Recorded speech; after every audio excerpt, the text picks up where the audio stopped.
Tonight's true scary story is the extended version of the girl in Appalachia who was haunted by the opposite of a black-eyed child. So we're gonna call tonight's meter Kendra, because she did not tell me whether I could use her real name or not. Now, Kendra is 24 years old right now, and she lives in North Carolina. But from the time she was born to the time she was 13 years old, she moved back and forth from Ohio to West Virginia. Now, her mother's family is from Ohio, and her father's family is from West Virginia. So some backstory is necessary. She's been told that her and her mother are gifted. So all of this that she experienced, she said, was paranormal. Now, you'd assume that living in the Appalachian Mountains, that's where all of her paranormal experiences began. But funny enough, they actually started in Ohio. She began to speak very clearly very early on in life. By 2 years old, she could hold a full conversation because her parents did not speak to her like a baby. They spoke to her like an adult. And because of this, she began to ask questions. Some of them were just like annoying kid questions, but some of them were questions that her parents just didn't know how to answer. Like, she would ask, why can't I use a big girl cup? And in the same sentence, she would ask, why is there a blue ball in the corner of my room at night? Most of the time, her parents would just say, you were just having a bad dream. And at that age, why would she push any further? Now, when she was about 3 or 4 years old, she moved into a 2-story townhouse in Ohio. Now, she wasn't a kid that was normally typically afraid of the dark, but in this house, she was terrified of the dark. She would demand that her father read her bedtime stories or stay in her room until she fell asleep. She would also demand that the hall light stay on and that her bedroom door stay open. For a while, this worked, but her parents didn't want her to get in the habit of having to have an adult stay in the room until she fell asleep, so they decided to buy her a nightlight. And while yes, the nightlight worked, she was still terrified, not of her own room, but of the hallway. She could see the hallway from her bunk bed. Now, her bed was pushed against the wall with a window at the head of her bed. If she turned to her left, she could see partly out the window, whereas if she turned to her right, she could see directly in the hallway. Her parents' bedroom was just out of view. Now, this was the source of her fear, the hallway. She refused to keep her door shut because she could constantly hear and see things in the hallway. And having the door shut kept her almost paranoid. Like, she could hear it, but she couldn't see it. What she saw on a nightly basis after her parents would go to bed was a woman standing in the hallway with very long, dark hair covering her face. She was seemingly soaked with water and just paced the hall back and forth, sobbing her eyes out. She never spoke, she never looked up at her, but at a very young age, she knew this wasn't right. She thought, who is she? Did my parents let her in? She's crying too loudly. How are my parents not hearing her? These questions plagued her every single night. And she would ask her parents about it, but she would get the same response every time. It's just a nightmare. In her parents' room was a very old vanity with a mirror that her mother kept covered with a cloth. She eventually determined that the closer she got to this vanity, the more scared she was of it. But this is where her mom hid candy gum. So one day, while her mom was asleep, she decided that she was going to steal a piece of candy gum. She walked up the hallway and into her mother's room. She looked into the vanity mirror and she swears to God she saw the woman from the hallway sitting there, staring at her inside the mirror.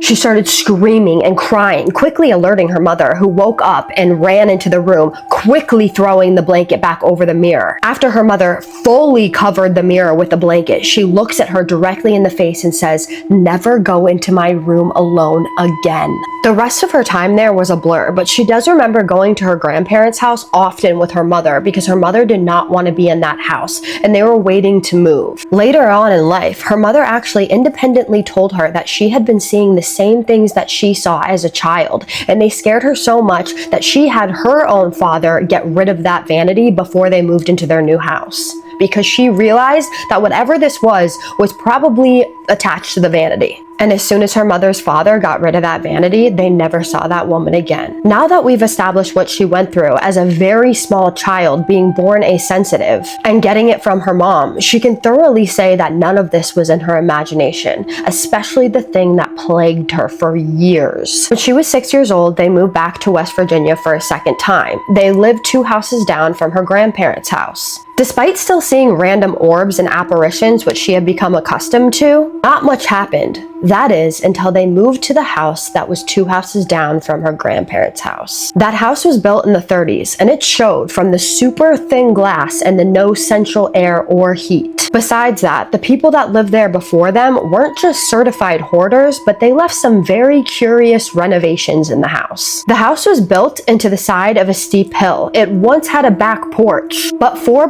plaster walls have been constructed around it, making it a laundry room. There was no insulation, and the floor was so sensitive that you had to walk a certain path to make sure that the wood wouldn't give out. With this, they enclosed an exterior window, making a window for her room. It looked directly into the makeshift laundry room. Interesting things were also found throughout the house. A boarded up fireplace, padlocks on the outside of bedroom doors, light switches that were too tall for children to reach, and the crawl space. The crawl space was the worst. To get to it, you had to go around the back of the house. Before moving in, her father took a crowbar to a padlock on an old wooden half door. There was no floor besides dirt, and it smelled of mildew. Now you're probably thinking in your head, this is what a crawl space is.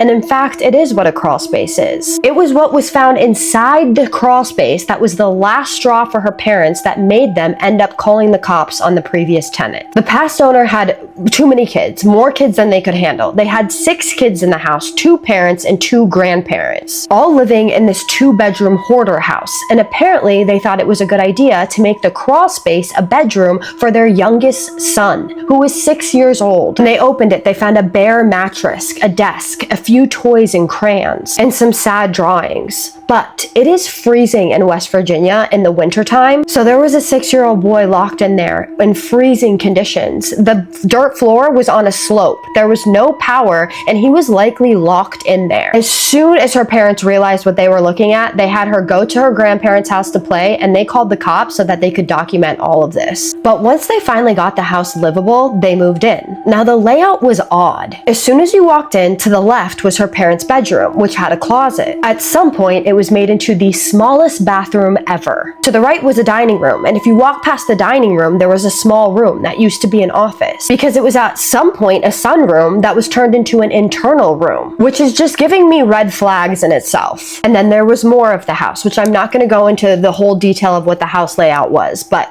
you get it. Now they decided that her bedroom was going to be the bedroom that they found padlocked, right? And the one that had the light switch that was too tall for a child to reach, so she couldn't reach her light switch. She had a bed that was pushed against the wall that actually had an exterior window that looked into the laundry room. Immediately after moving in, she began to have actual nightmares that she was being stalked and chased. It wasn't long after this that she decided that she was going to go to church with her grandmother. Now her grandmother was a devout Southern Baptist who lived in the area. Now, church was really one of the only activities that was available to her, and she believed in the back of her mind, or hoped, that if she went to church, she read the Bible, and she prayed, that some of this stuff would go away for her. It didn't. Every night, she would say prayers, sing hymns, and read the Bible. She even slept with rosaries that her Catholic grandmother gave her, but it never stopped him. Like clockwork, the metal doorknob that was on her closet would slowly fall out, drop to the floor, and because it was metal, it would still make a clanking noise as it hit the carpet. She would lay there, completely still, yet her eyes fixed on the door. The door, which was hard to open considering the carpet in front of it was over a threshold,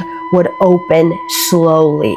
Inside would be a boy. She vividly remembers him. His head was too large for his body. His hair was short, yet greasy with black bangs. In fact, every part of him was greasy. He stayed huddled in a ball, but turned to look at her. And oh my God, those eyes. His eyes were twice or triple the size that they should have been. Every part of him was black, except for his eyes were blinding white. His facial expression, it wasn't malice, but yet a cry for help. The fear she felt wasn't a normal I'm seeing a ghost fear. It was like the little boy was projecting grief, fear, and sadness into her. It's like she knew these weren't her feelings, but yet she felt them so deeply. This wasn't a nightmare or sleep paralysis, because every once in a while she would get up the courage to sit up a little bit to try to examine him, or get the courage to dart out of her room. She had begged her mother in tears so many times to not let her sleep in that room. Her mother was actually getting concerned about her mental health, or whether she thought that her daughter was telling the truth. One night she was allowed to stay at her grandparents' house, and her mother slept in her room. Her mother saw it, saw him. Now, her parents weren't religious, but spiritual. So after her mother saw him, she contacted Kendra's godparents and had them come in with a priest to bless the house. After that, things just got worse. Physical things started to happen, like books falling off shelves. Kendra was waking up with bruises and scratches all over her. They couldn't take it anymore. Finally, they moved in with her grandparents in Ohio until they found a different apartment to live in. Years later, her mother admitted to her that she saw and felt everything from the beginning too. She just didn't tell her because she didn't want to scare her. Once she got away from it, it doesn't torment her like it used to. She can fall asleep without having to have a special routine. Sometimes, if she's back in West Virginia, she can still feel him right inside a closet door to this day. So what do you guys think about that story? That story terrified me. First of all, I think that whatever was in that house was a manifestation of the evil that occurred prior to them moving in, because very clearly there was children being abused in that house. The whole layout of the house was suspicious and disgusting. Now, she didn't tell me whether those people got arrested or if anything happened to them, but I truly do hope that something happened to them and that those children